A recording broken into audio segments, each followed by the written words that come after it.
into the online broadcast network, AFTERBUZZ TV. Over 20 million weekly downloads in over 150 countries, and your number one source for after-show entertainment.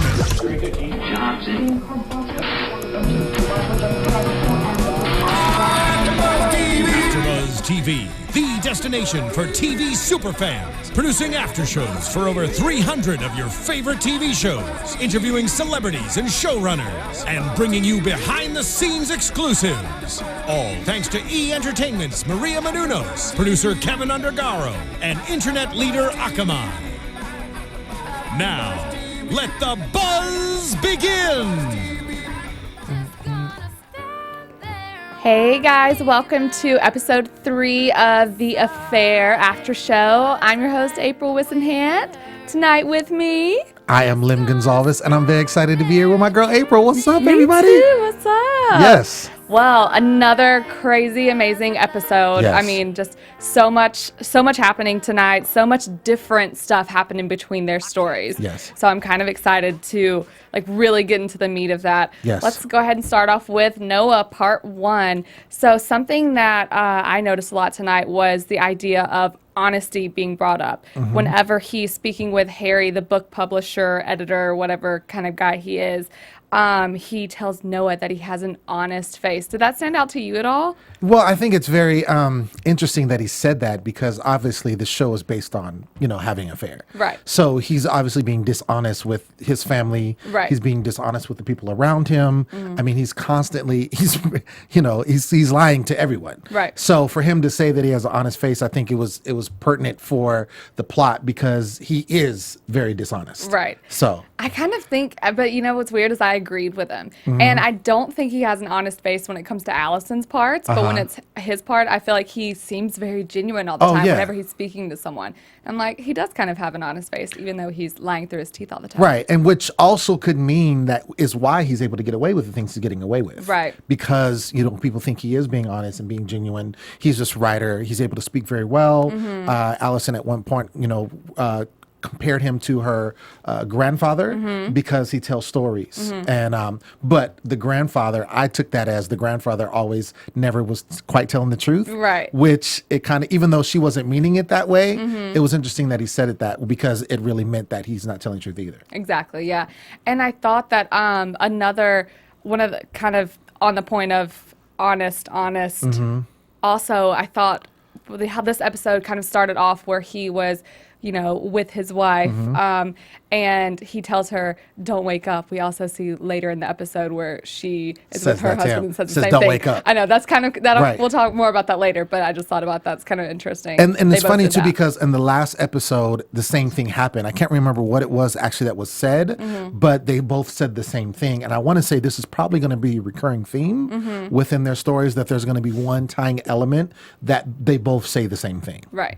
I kind of like that. Yeah. So Harry, the book publisher guy, he's, asking Noah, what's the new book going to be about? Mm-hmm. He's definitely kind of going off the top of his head, since we know that he doesn't really have an idea of what he's writing about yet. Right. But from what he starts telling Harry, it seems like he is talking, or he's going to write about kind of an affair. Right. And it seems very similar to what he and Allison are going through already, absolutely. Except for the zinger at the end. Right. Where he's like, what makes it different? Mm-hmm. What I've read this book before. What's going to make yours different? What's going to make me want to read it? And he says, well, in the end, he kills the woman. Right. Because it's going to be about an affair, mm-hmm. and they're both going to be married, but then he's going to kill her, which kind of, I'm like, are you trying to tell us something? So I'll ask you then, did you think that was a precursor to what is going on? Because obviously we know that the story is hinging. Their stories are based on what they're telling to this detective. Right.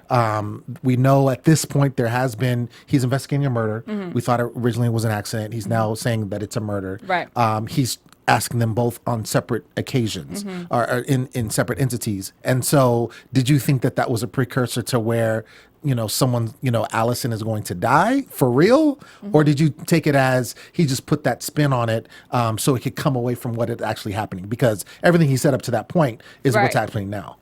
I think it was kind of a little bit of both, if that makes sense, because like you said, we do know that there's been a murder. Obviously, Allison is alive at this point because the detective is also interviewing her. But I think that it it is telling us something about that they are actually really connected with a murder. That's kind of what it gave me. I don't, because I don't necessarily know if I feel like at this point he is the one that actually murdered someone.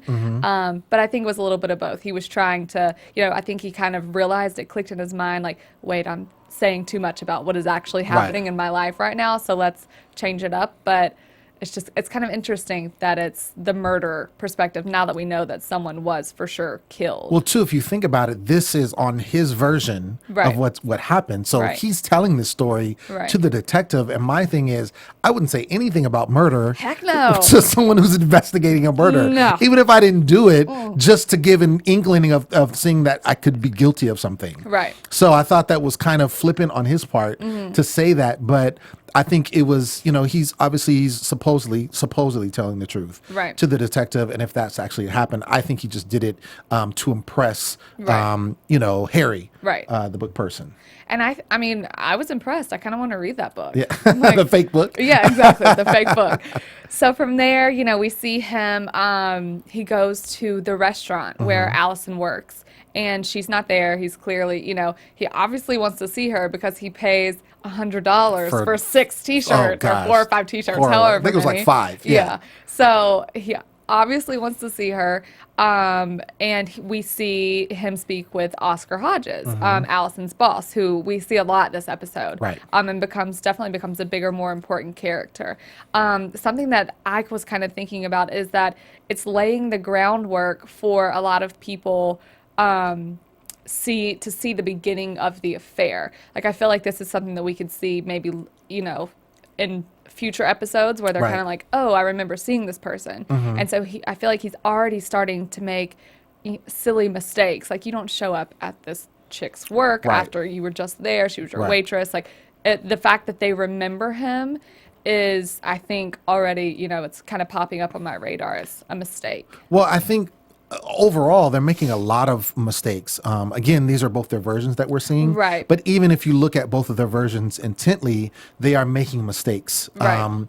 And the same thing happened last episode. I think there was the portion when they were kissing, and then the guy kind of walks up and he asks her, he's like, do you know that guy? Right. And she's like, no. And then she kind of backs away. And this is her version, of course. Right. And he, backs away and, says, we can't do this now. This is my town. I live here, and it's funny because this whole thing is in this very small seaside town, and it's like where everyone knows everybody for the most part. Right. So it's like for you to even try to have an affair anywhere, it seems like it would be futile because someone's going to spot you. Exactly. But yet they're kissing, in the library where there's people. Right. They're on the beach, same thing. It's like, you almost are throwing caution to the wind when it comes to this. But I feel like there's something that they cannot get away from. There's an attraction there. They're both married, obviously, both not happy. We do know that, but they are both married. But there's attraction there that keeps getting them, even though they know it's wrong. Right. Keeps pushing them together. Right. Well, that's something, the library thing. That's one of the scenes that was so completely different in both of their versions. Because, his version, he goes to the restaurant, she's not there, so okay, whatever, where's the library near? He asked the girl. And then I took away from that Allison just kind of happened to be at the library. They never in his version say anything about, oh, why is she there, or how does she know that he's there? Like it wasn't intentional. Yeah, and she walks, something that I thought was kind of huge was that she walked up on him, as he pulled his book out of the thing and read the dedication. I wrote it down because I thought it was so important. Wife. He says, for Helen, who makes the world seem good. Right. And Allison walks up right as he's reading that dedication and sees that no one has checked his book out, which made me kind of sad. That was actually... I'm like, oh, he sees his book and he's excited, and then he opens it and there's, no checkouts. No person. Right. But so they go from there. And this was such a huge difference for me because in her version, he kisses her. Right. He texts her about coming to the library. She calls or whatever. And in his, he's like, oh, hi, you're here. And then they go outside where he then tells her, this can't happen anymore. I'm a married man, yada, yada, yada. Well, it actually was her telling him that because she knew exactly, from his demeanor, from his attitude, what he was going to say to her. And so that part is so completely different from where he is telling her this can't happen. And then in her version, he kisses her and whatever. It's like, it's so hard. For me in that portion, I kind of believed him because I feel like he has an honest face. He got you. He got me in that part because I was like, that seems like it could actually really happen. It seems more real than what happened in her version. But and because he does seem to actually feel bad for everything that's happening. Some remorse to him. He feels remorse in his version. Right. So it's that that was a huge difference, which we haven't seen. I feel like that big of a difference in the past episodes. Well, this particular episode, definitely the differences were very vast, and I think if it continues the way it's going, we'll probably see it even more. So after they get into the actual affair and the chain events, because they're kind of still scratching the surface, but I think when they get full fledged, as we saw in the upcoming episode, when they really get down and dirty with it, I think the versions will be distinctly different. I will say though, and I don't know if you noticed, but I have noticed that in each of their versions, the other person is the aggressor. Oh yeah. Because they want to make themselves feel innocent. They want to be like their own hero and justify what they're doing. Like, oh, I was because in his, she's definitely the temptress, and absolutely. He does admit, or you can tell that he admits to like looking at her because, the camera will zoom down to a certain area. And, she's like the flirty little girl who's just, oh, whatever. And then in her version, she's always, the very depressed, very vulnerable woman. And here's this, charming author in town. And he's, it's just completely different. So they definitely are, they're trying to make themselves look a little better in their own mind. And you can even see too, like they also, even though they'll show the other person as the aggressor, they'll also show the other person, themselves as being the tormented. So if you look at in the scene with Allison, when she's at the beach and then you see the blood, and then you see that the marks, which basically indicates that she's been cutting, which is very telltale. So of course, if she's telling her story and she's obviously dealing with this and she's a cutter or whatever, it makes her look more vulnerable. It makes it look like, she has really, whatever part she's played is very downgraded because of what she's going through. So yeah, and then in his version, of course, his thing is, his mother-in-law, well, his in-laws, period, because Bruce is a piece of work, and the wife is really no better, his wife. And so in the way she was kind of really getting in on him about like not making money because they're all about money. And, of course, and we know in previous episodes, he's borrowed money. Now we find out he's borrowed a lot of money. Or they paid for the private school for their kids, apparently. Exactly. So, to help them. And his thing is like, oh, I'm very appreciative, but it's like they're kind of pushing it in his face. So it's one of those things where you try to make yourself look better than what's going on. I would like to see, I don't think they're going to do this, but an actual version. So like do it in 3 parts and then be like an actual of what really happened, not just their versions, but it's kind of the premise of the show. Maybe we'll get it later in the season. Maybe after they're talking to, and that's the thing too. Well, I don't want to get too much into predictions. So we'll see. We'll talk about that later. Okay, so after he tells her this, and still in his version, that he wants to, this can't happen anymore, whatever, let's just be friends, which, is that ever gonna, that's never gonna work. You can't have an affair with someone and sleep with someone and then be like, let's be chummy. It's just not gonna happen. So she takes him to the marina, and they're gonna look at some fish, because his book is gonna be about a fisherman in Montauk. So basically we meet one of Cole's brothers, so her brother-in-law, and there is clearly no love lost between this guy. His name is Scotty, between Allison and him. So that's something that it definitely intrigued me. I want to know what their beef is, because they were talking about going to the town hall meeting that night. It was very obvious that she was just not okay with him. But it's another person laying the groundwork for another person to see the two of them together. Because this is a public place. This is her brother-in-law, and it goes back to how they all say, this is a small town. Everybody knows everybody. So of course she's going to run into someone somewhere. And so it's like her brother-in-law is seeing Well, no, because this is the first time Scotty's met him, but they were going to see the fisherman brother-in-law. Correct. And this is the second time that he's seen him with Yes. Allison at this point. So it's like, I mean, if you're going to have an affair, isn't But an affair that's- supposed to be secretive? Well, But- and that's the thing. I think they're not really. Again, they're not thinking about it. I think because both of them are at this place, where they feel that something needs to happen between them, and they've probably never been in the situation, either of them. Right. So it's not like there's a manual for having an affair. Like, Right. You know what I Of mean? course. So, and I think because, like we said before, it's in a small town.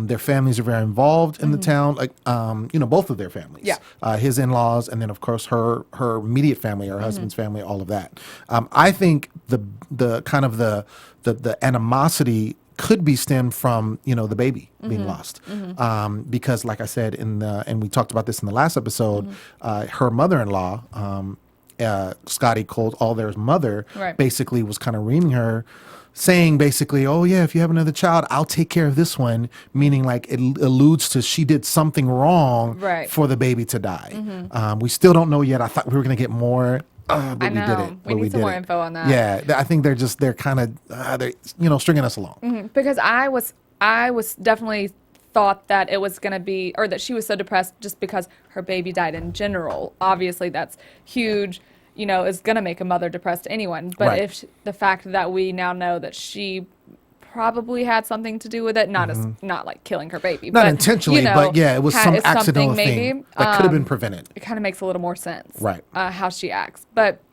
so after, they leave the marina and everything, he's back at home, they're having dinner, and that's where he hears his mother-in-law, so Helen's mom, talking to their daughter about how, when Helen was marrying Noah, I didn't want it to happen. She broke out in hives on the wedding day and everything. And, it's kind of like, it's not an elephant in the room because she's clearly talking about it, but she's speaking about him as if he's not there, he's which not is there. so demeaning. And, he's sitting at a table behind her. And at first Right. I'm like, does she know he's there? Right. Because of the way she was speaking about him. But she says, the daughter's like, why, why? What happened? Right. And she said he was an idealist and she wanted someone more pragmatic for him. And so he butts in and says, this is about money. Like, Right. let's be real. And she says, you've borrowed a lot from us. You seem to enjoy it. And he's like, it's very appreciated. Of course, thank you. But it's clear that he's very bothered, and he should be very bothered by that because that's his family basically saying, I didn't think you were good enough. And they still kind of maybe think that way. Oh, Exactly. yeah, absolutely. And, Helen does, jump in and say, Mom, don't pick a fight with my husband. She tells him not to take the bait, but obviously he's already taken it. So the mother-in-law walks off, and Helen just says, can't change her.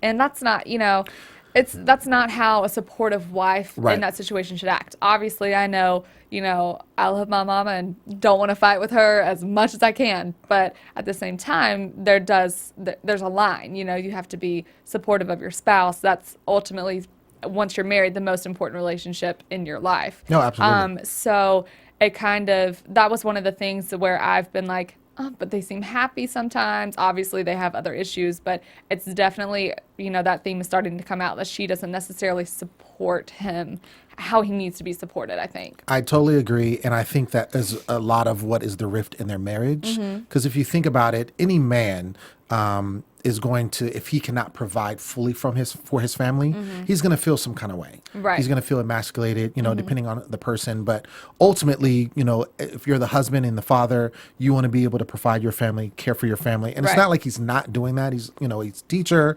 he's also an author. But at the same time, because his wife's family has money and they continue to, lend the money or give them money because they have it for the Right. sake of the family, he's always going to feel something. I mean, where is he at? He's at his in-laws' house Right. for the entire summer. This is not what he wants to do. No. This is all his wife wanting to do this. He's going along with it because I feel like he feels obligated because, they've given him money. And then so it's like, okay, well, we take this trip, let's go, what have you. But all the time, he's keep getting bombarded. And I think that's another reason why he's trying to go out and seek something else because he's just tired of it. Not only does he get it from his wife, but then he also gets it. It's like that going back to that first episode, first scene, I believe, when they're getting, it's morning time. I think it's right before they're getting ready to leave. Right. He wants to kind of get it cracking in the morning, and then she starts laughing at him, like in an intimate moment, and he Nothing will kill the mood. you know what I'm saying? Yeah. And so he's like, okay, what was that?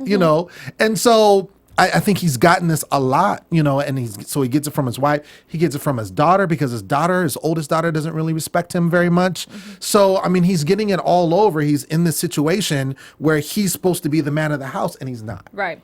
And that, that's actually, I wrote down that exact thing because it seems like both of them, in both of their versions, they kind of step out when something bad is happening with their spouses or with their spouse's family. Right. We see that obviously in this scene where the grandmother says that, and then he leaves to go to the town hall meeting for research. And then in her version, whenever she ran into the brother-in-law, and that happened badly. We'll talk about that. But Right. So they have that little rift. He goes to the town hall meeting that Allison had told him earlier about at the library. It's over. He runs into Oscar Hodges there. That's the first person that he sees, and Oscar Hodges tells him, it was okay. The Lockharts got in the way. At this point, we don't know what he's talking about, but now we know it's because of his plans for the bowling alley that he wants to create.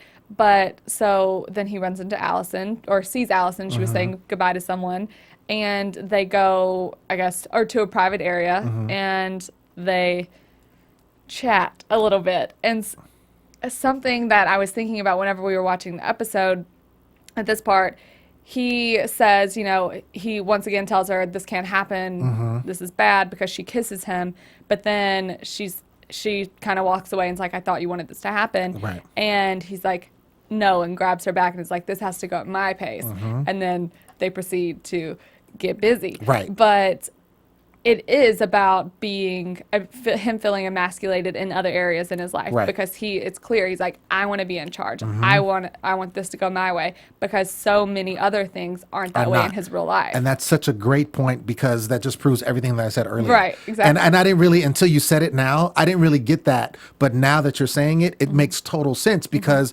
he's feeling, downplayed in so many other areas in his life. And he's like, wait a second, if I'm going to do this with you, right. I'm going to be in charge, because he needs to feel that. And I think that's another reason why he's pursuing her. She's also, and she even kind of said it to him, and I think this was what they were showing for next episode, but how she wants to be with him because she's a free spirit, and he wants that. He's tired of being controlled, and that's what he's been doing in his current relationship with his wife. He's kind of being manipulated, kind of being controlled into something. He even said that at the first episode when he was talking to her. He said, I would like to be a teacher. I'm fine with being a teacher. I don't need to write another book, but I think his wife, is pushing him to write another. Oh, you got to write another book, because again, her father is that, and she wants to see him successful. He's a good writer. You should do it, even though his heart is not in it. Right. So that's a great point. And now I see it. And I think it's interesting also, I was going to make a point, is in his version, of course, they have sex. Right. In Allison's version, you don't see that. Exactly. And that's a key factor. That's a huge portion because of it. this is the first time we've seen that. They've Right. just kissed them till this point. Right. So, but in his version, he consummates the affair. Whereas in hers, she does not mention it. That's huge. And because she tells the detective in hers, I'm not in an affair at this point. I've Right. just kissed someone. Exactly. And that's not the case, Right. according to him. And I feel like that's another portion that I kind of believe him over her, because why else leave that out? Right. Or he's not going to add that in just for, kicks and giggles. Right. If he's telling the story, then I feel like that definitely happened. But I don't know. It was kind of crazy, which just like outside, another part where anybody can walk up. Yes. On the beach, you see city lights in the background. Right. It's like, oh, okay, you're just not in the middle of the town. Right. But all right. And I think too, another point is with the two versions. Yep. I think with his version, they are a lot more careless. And I think that just is attributed to the fact that he's not from there. Whereas in her version, she's a lot more cautious. She kind of overthinks things, in relation to it because she lives there. Right. So to the point where she even has the speech that she says, I live here. You don't, I have to see these people when you're gone, blah, blah, blah, blah. Right. So I think that's another, another interesting fact about the two versions. Definitely a good point. So kind of ending his story after, this happens with her. He goes home, kind of sneaks in the front door, goes to the bathroom really quick, and he walks in to his wife, one of his sons, and his daughter watching a movie. And in the movie, it's Ferris Bueller's Day Off. Exactly. Yes. And it's the scene where the car Yes. falls out of the window, which I thought was so symbolic. Now, what did you get from that? Please, Okay, I want to because know. he's like, I wish I wrote down exactly what he says in the movie, but he's talking about, oh my gosh, he's like, I'm mad at my dad. He left Right. his car. Like, this is important to him. Right. This is important to him, not me. And then the car falls out of the window, huge Right. accident. And he's like, what did I do? Oh my gosh, why did I do that? And it was so symbolic to me because he is upset about other things and, maybe like the being controlled thing in his life. So he's like, they care about this. They want me to be this way. So I'm going to do this. And then it's like, oh, dang, something Interesting. really bad happens, which maybe could be like the reveal or how people find out, or maybe it's a murder. And then it's like life crash. Interesting. Because Interesting. he said a few times, he's like, this is my life, this is my family, I don't want everything to be ruined. And obviously he's entering into something that could potentially or most likely will ruin his family. Oh, absolutely. So it was just, I felt like they definitely did that on purpose, which was a great move. Oh, it was great. And I was thinking the whole time, I was trying to figure out, there has to be some symbolism with this.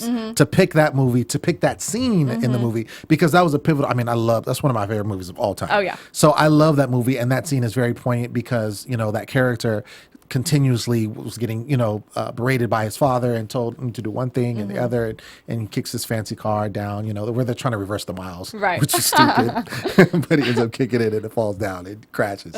But that's a great point to make. It's a great point to make. And I think too, it's like, even when he said, and this was in his version, he was talking about how, he thinks about her when she's with his wife. Yeah. He thinks about her when she's talking to his kids. Like, that's huge. Like, that means she's consuming him, everything about him. Right. So to the point where, when you're desperate, you do desperate things. And I think he's so enamored with her that he's like, I don't care. I just have to see you. I don't care who's watching. I don't care what, Right. to the point.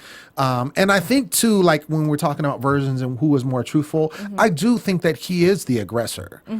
I think that he is the aggressor because I think not that she's not going along with it, Right. but I think he's the one that's driving the ship. Okay. Absolutely. I think he's Good driving point. the ship because I think he is needing it more than her. Right. And I completely agree with you. I think him saying that stuff especially it's proving that Right. he needs it, because even in her version, or she wants it, she needs it, same with his, but she doesn't say anything like that. Right. She doesn't say anything about like actually starting to have feelings for him, and that he clearly is. Right. I almost skipped a huge important part. Him talking to the detective. This is like the final of his, and he's like, I don't even know why you're talking to me. You should be talking to Oscar Hodges. Right. There have been feuds with the Hodges and the Lockharts Right. forever. So that basically tells us that Oscar Hodges is Allison's boss again, and so that basically tells us that whoever was murdered was a Lockhart, which is Allison's husband is a Lockhart. Right. All of his family, they're the Lockharts. So that's huge. We didn't know that at this point. Right. So- well, again, they're just they're so good about just giving us little bits and pieces, And then it's like, every single episode, and then just cut it off. So yeah, I think that's a great point to make, and I think a lot of it is stemmed from that thing that, the argument that happened or the town hall meeting, Right. With Oscar Hodges wanting to build his bowling alley entertainment center, Right. What have you, and then Cole saying, giving the speech about how he's going to be buried here, his son is buried here, which Allison had an issue with, Right. by the way, which, we're getting into her side, but I think it stemmed from that, like not necessarily happened right after, but it's definitely stemmed from that, and that just goes more because he was, in the actual meeting they were pretty amicable, but when he afterwards, Oscar came storming almost Right. to the point to blows, Right. to that they were going to fight over what was said. So that just puts more fuel into the fact that there was a feud going on, and that's been going on for a long time. You think of the Hatfields and the McCoys. That's what I thought of when I first heard that. So I'm like, so Maybe Oscar Hodges is the murderer. I don't know. We shall see. We shall see. Okay, so part 2, Allison's part. You know, like we've said this whole time, so different from Noah's part, and it's definitely taking off in this episode like it hasn't before in the previous ones. Something that, okay, so obviously she starts off on the deck. She's singing, you know, seems relatively happy, which is not normal for her in her parts of the episode anyway. And she says, you know, talks to Cole about she's going back to work. So at this point, I just thought that she was a waitress, and that's what she did. But she goes to the hospital. We learn she's, I guess, some sort of nurse. She had, I guess, worked in pediatrics before, and they're asking her if she wants to go back to pediatrics or if she wants somewhere else. She says surgical, maybe neuro, but there's nothing open. There's only something open in pediatrics at this point. Well, it was a portion of pediatrics. Right, okay. Right, but it had to do with pediatrics. Right. So, you know, obviously the reason why she's so depressed is because of the loss of her baby that we still don't know, you know, how she lost it or how it died. But she sees a mom and a son. The son has cancer and gets sick while she's sitting there. And you can just tell that this is, you know, doing some stuff to her, which, you know, it could not, like, not depress her even more because she's clearly seeing that's a huge emotional moment right there. And it was that, like, with me, I just sat there so still with chills the whole time because you see this little kid so sick. And I just knew, I'm like, oh, she's not coming back to work. But so she takes, I guess, her boss's card and breaks into the medicine room. I thought she was breaking into the medicine room to steal like some Xanax or something. I'm like, she's depressed. Oh no, she's going to start popping pills. This is going to get even worse. But so she leaves the hospital without telling anyone. And we see her go to the beach where she sits on that rock and kind of throwing around shells. And then that's where we see her cut herself for the first time. And then you see all the scars. And that we learned that she was actually stealing stuff to heal the wound. You know, it was like antiseptic and Band-Aids and that sort of thing.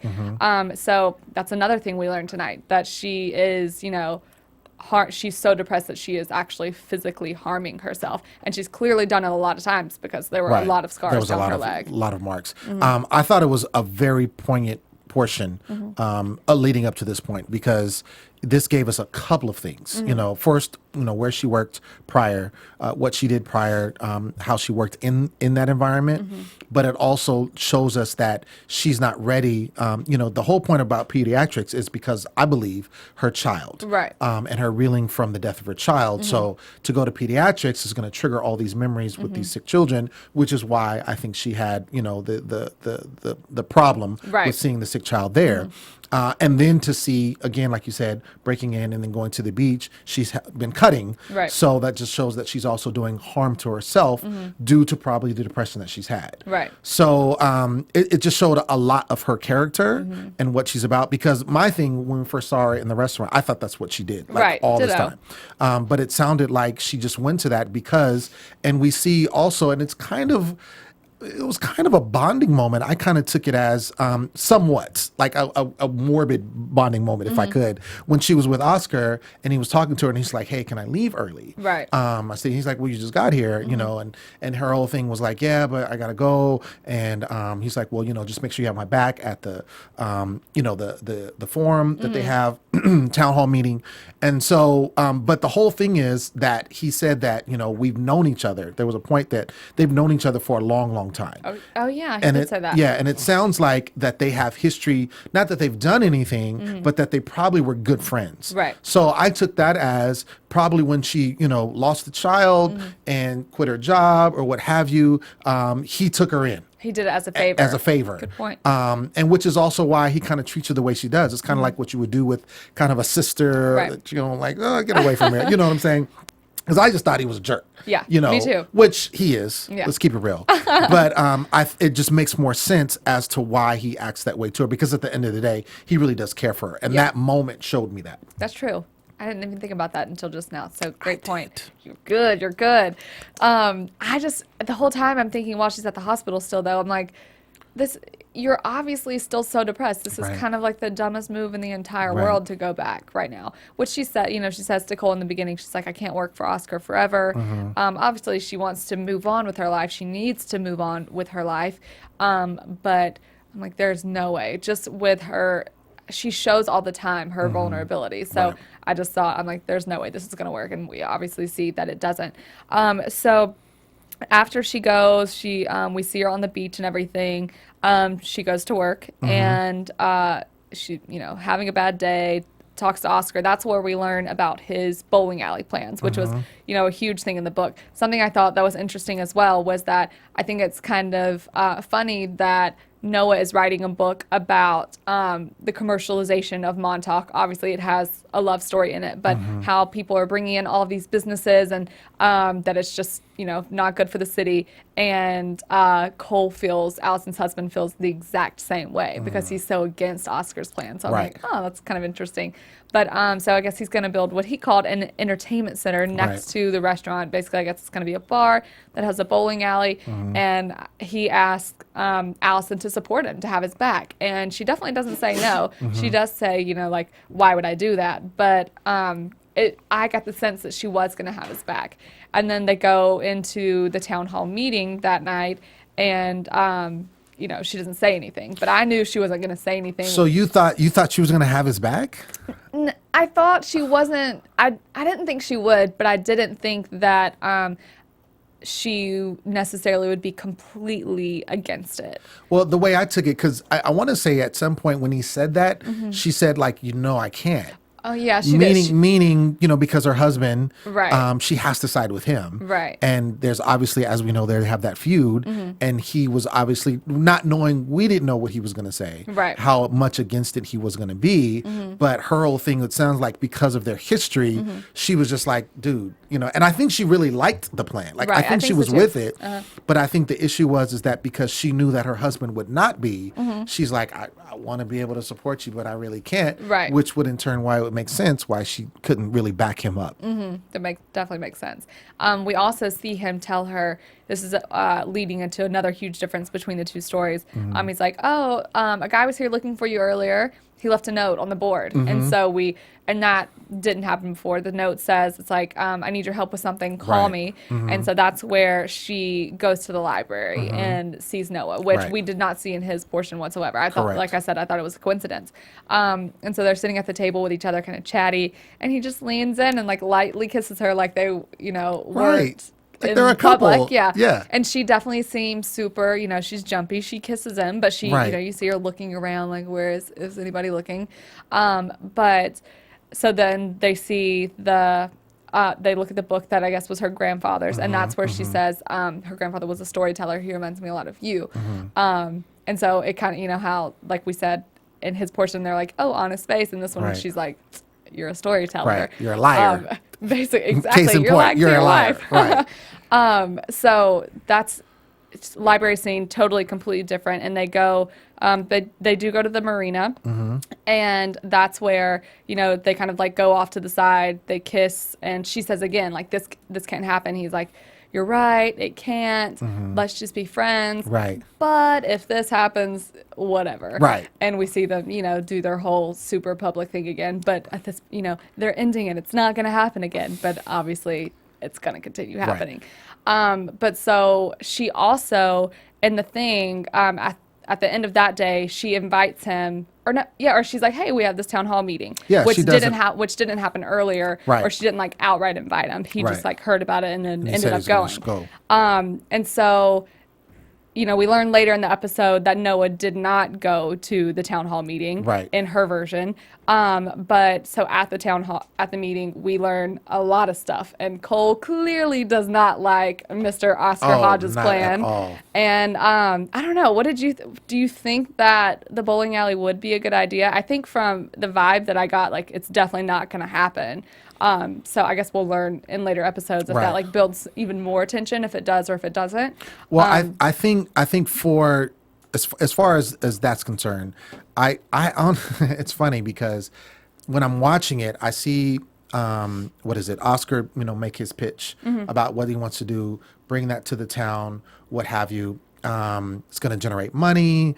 Everyone's doing it. The tourists are going to want to do it. They're going to love it. Right. And then, of course, when the person, one of the guys stands up and says, I agree with him because he's been going to the lobster roll forever since he was a kid. So he's like, if he wants to do that, that's fine. And then, of course, we see Cole get up and give his speech about that. And for part of me, even though I don't really like Cole as a character, I kind of sided with him because I saw where he was coming from. He was like, my family's been here for generations. This is a small community, know each other or what have you. My son is buried here. I think he kind of went too far with that one. Right. I'm going to be buried here.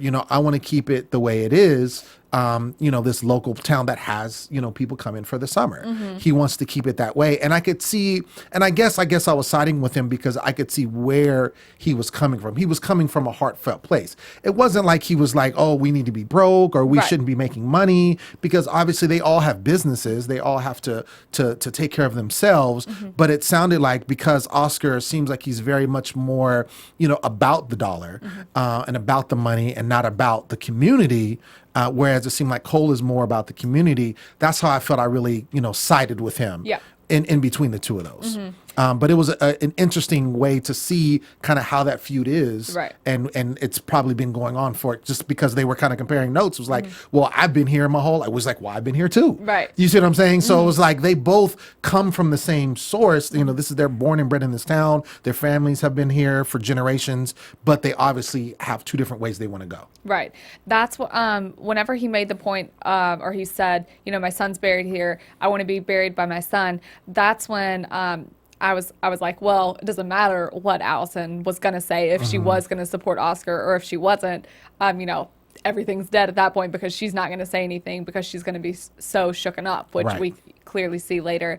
But I completely agree with you. I think that, Cole, he made the case. And at first I was like, oh, when the guy stood up and supported Oscar, I was like, you do have to develop. Progress is a good thing, and a lot of people can see that and can see change as a negative thing, especially in a small town like that. But then, Cole completely changed my mind, and I feel like it's not going to happen. And from the fight that happened after, I feel like that was basically telling us that it's not going to happen either.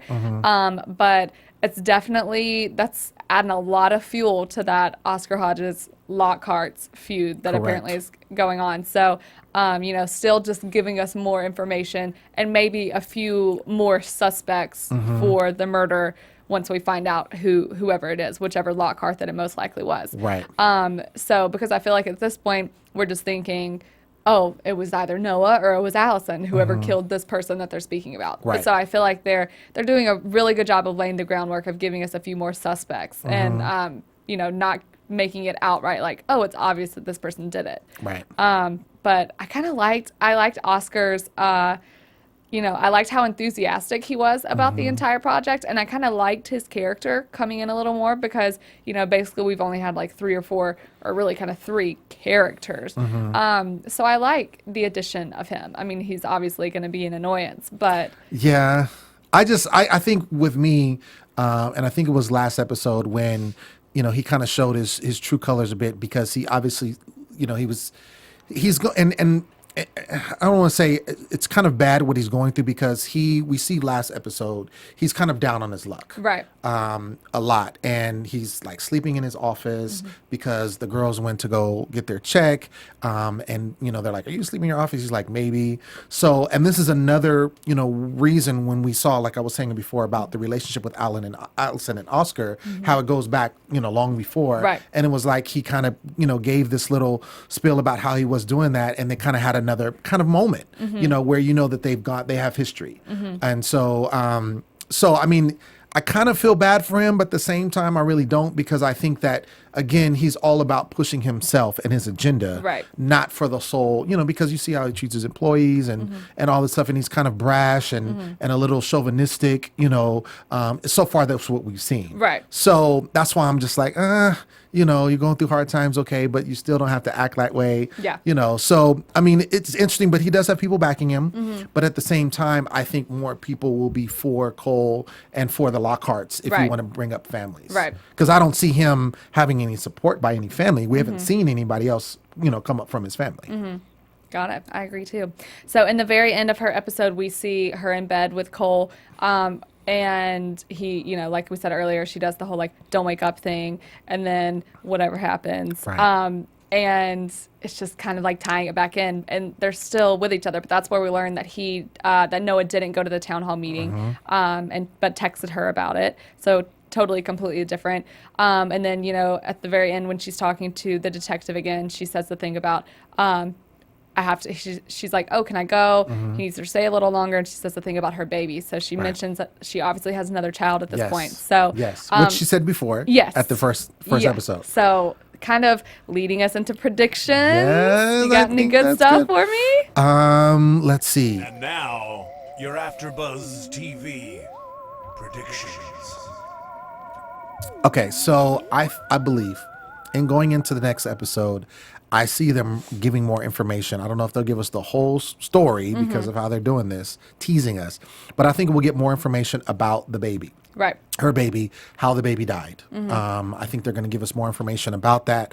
I think we're also going to see more of the feud, like how we saw Oscar prevalent in this episode. Right. I think we're going to see, now that he's mentioned that, I think we're going to see more of this feud. And of course, we have to get more information about who was murdered. We know it was a man. We feel like it's one of the Lockharts. Right. So I think we'll get more, because I told you, as we talked about last time in the last episode, we see her walking, which looks like she's walking towards the crime scene. So it looks like they kind of doubled back a little bit in this particular episode and kind of gave some groundwork. But I think we're going to see more about that. So I think it's just, my prediction is they're just going to show us more. Exactly. I think so too.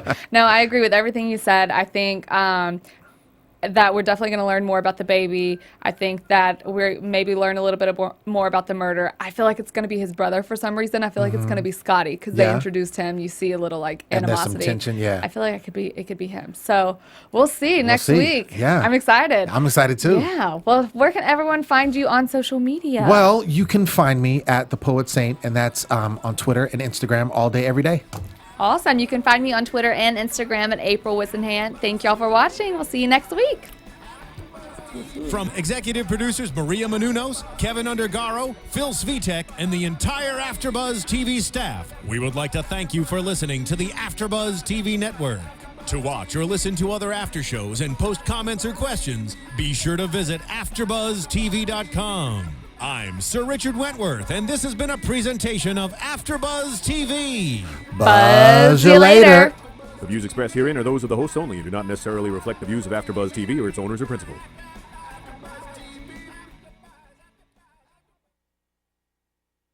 Good job. That was a little...